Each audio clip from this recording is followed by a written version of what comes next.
మేము చేసే ఈ చిన్న ప్రయత్నం అందరికీ నచ్చుతుందని అనుకుంటున్నాం.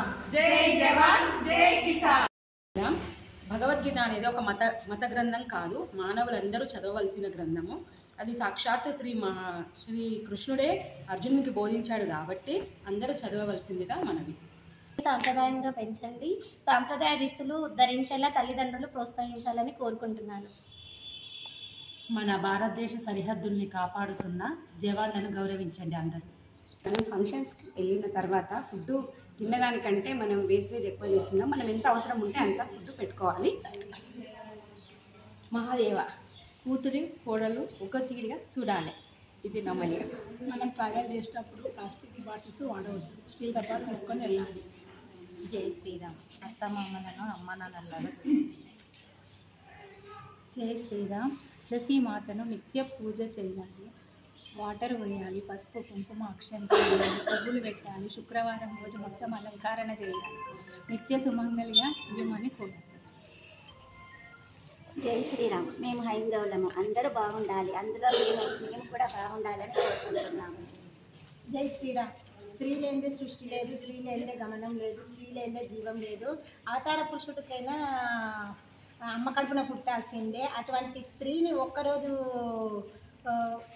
పూజించడం కాదు, ఎల్లవేళలా పూజించాలి. జై శ్రీరామ్. ఇద్దరాలు మూలు ఎప్పుడు ఐక్యతతోనే ఉండాలి. ఇద్దరు కలిసి మెలిసి పని చేసుకొని కష్టపడితే అష్టైశ్వర్యాలతో సుఖ సంపదలతో ఎల్లకాలం జీవిస్తారు. జై శ్రీరామ్. పురాతనం నుండి వచ్చిన పూజలు పునస్కారాలు పెద్దలు వాళ్ళు చెప్పారు, మనం పాటిస్తున్నాం, మన పిల్లలకు పాటించాలి. జై శ్రీరామ్. ఇద్దరం తోడుకోవడము, అక్క చెల్ల కలిసిమెలిసి ఉంటాము. ఏదో ఏ విభాలు వచ్చినా మగవారి వరకు తీసుకెళ్లకుండా కలిసిమెలిసి ఉంటాం. జై శ్రీరామ్. ఈ రోజుల్లో ఒక్కరు సంపాదిస్తే ఖర్చులు వెళ్ళడం కష్టం కాబట్టి ఆడమొగ తేడా లేకుండా ఇద్దరు కలిసి సంపాదించడం నేర్చుకోవాలి. జై శ్రీరామ్. అందరూ ఆడపిల్లలు బొట్టు పెట్టుకోవాలి, గాజులు వేసుకోవాలి, మన సనాతన ధర్మాన్ని కాపాడాలి. జై శ్రీరామ్.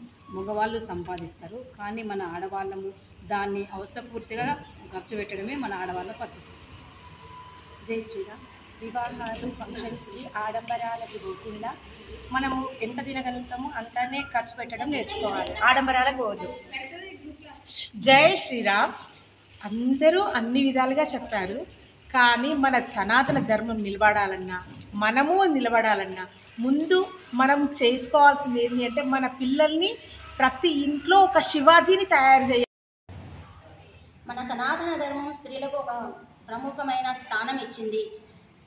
అది నిలబెట్టుకోవడానికి మనం ఎప్పుడూ ప్రయత్నం చేస్తూనే ఉండాలి. ఇందులోని స్త్రీలలో కూడా వివాహం కాని స్త్రీలు, వివాహమైన స్త్రీలు ఇద్దరు ఉంటారు. వివాహం కాని స్త్రీలు కూడా కొంత పద్ధతిగా చూడడానికి ఉండాలి. చుడీదార్లు అవి వేసుకోవాలి, చున్నీలు ఖచ్చితంగా వేసుకోవాలి. మరి వివాహమైన స్త్రీలు చాలా పద్ధతిగా ఉండాలి. వాళ్ళు బొట్టు, కాటుక, గాజులు, చీరలే ధరించాలి. సాధ్యమైనంత వరకు 99% చీరలు ధరిస్తేనే మంచిది. దాని ద్వారా మన ధర్మాన్ని మనం నిలబెట్టిన వాళ్ళు అవుతాము. మన ధర్మాన్ని మనం చూసి మన పిల్లలు కూడా దాన్ని అనుకరిస్తారు. మనం ఎలా ప్రవర్తిస్తే మన పిల్లలు కూడా అదే విధంగా ప్రవర్తిస్తారు. పిల్లల పెంపకంలో కూడా స్త్రీ యొక్క పాత్ర చాలా కీలకమైనది. కాబట్టి సాధ్యమైనంత వరకు చీరలు ధరించండి, భర్త యొక్క ఆయుష్ను పెంచండి, అత్తమామల గౌరవాన్ని కాపాడండి, కుటుంబం ప్రతిష్టను దిగదార్చకుండా ప్రతిష్టను పెంచే విధంగా మీ నడవడి ఉండేలాగా నైటీస్ గురించి చెప్పాలా? స్టార్ట్.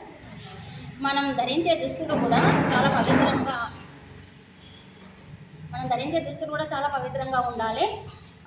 ఈ ఉదయం తర్వాత సాయంత్రం నైటీస్ వేసుకునే సాంప్రదాయం కొంచెం తక్కువ చేస్తే చాలా బాగుంటుంది. శుక్రవారం నాడు కనీసం మంచి రోజులలో, పండుగలలో అయినా కనీసం చీరను ధరించి కడపకు పసుపు రాయడము, ఇంట్లో శుభ్రంగా ఉంచుకోవడం, ఇవన్నీ చేస్తే చాలా పవిత్రంగా ఉంటుంది. మరియు సాధికారత అంటే ఏంటి? మనం అనుకున్న రంగంలోని దాన్ని సాధించే దిశగా మన ప్రయత్నాలు చేయడమే మహిళా సాధికారత. కేవలం ఉద్యోగం చేస్తేనే మహిళా సాధికారత కాదు, డబ్బు సంపాదిస్తేనే మహిళా సాధికారత కాదు. మనం ఏమనుకుంటున్నామో ఆ రంగంలో నిష్ణాతులు కావడానికి, దానిలో పురోగతి చేయడానికి ఒక అడుగడుగు ముందు వేయడానికి మహిళా సాధికారత అంటారు. దాని ద్వారా మన ఇంట్లో వాళ్ళు చాలా మంచిగా ఫీల్ అవుతారు. ఫైనాన్స్ వాళ్ళకి సపోర్ట్ ఇస్తే వాళ్ళు మంచిగా ఉంటారు, మనల్ని కూడా మంచిగా చూస్తారు. మనకు కూడా ఎటువంటి వెలతి భావం అంటే మన దగ్గర ఆర్థిక స్వావలంబన లేదు అనే భావం లేకుండా ఇతోధికంగా మనం హెల్ప్ చేస్తే మనం బాగుంటాం, మన పిల్లలు బాగుంటారు, దాని ద్వారా మన కుటుంబం బాగుంటుంది, దాని ద్వారా సమాజ అభివృద్ధి చెందుతుంది, దాని ద్వారా దేశం కూడా పురోభివృద్ధి చెందుతుంది. అదేవిధంగా నాకేది రాదు నేనేం చేయలేను అనకుండా ఏదో ఒక రంగంలో ఏదో విధంగా చేస్తూ ముందు పోతుంటే ఏదైనా సాధించగలము. ఆడవాళ్ళు సాధించింది ఏదీ లేదు. ఫైనల్గా అందరికీ అంతర్జాతీయ మహిళా దినోత్సవ శుభాకాంక్షలు.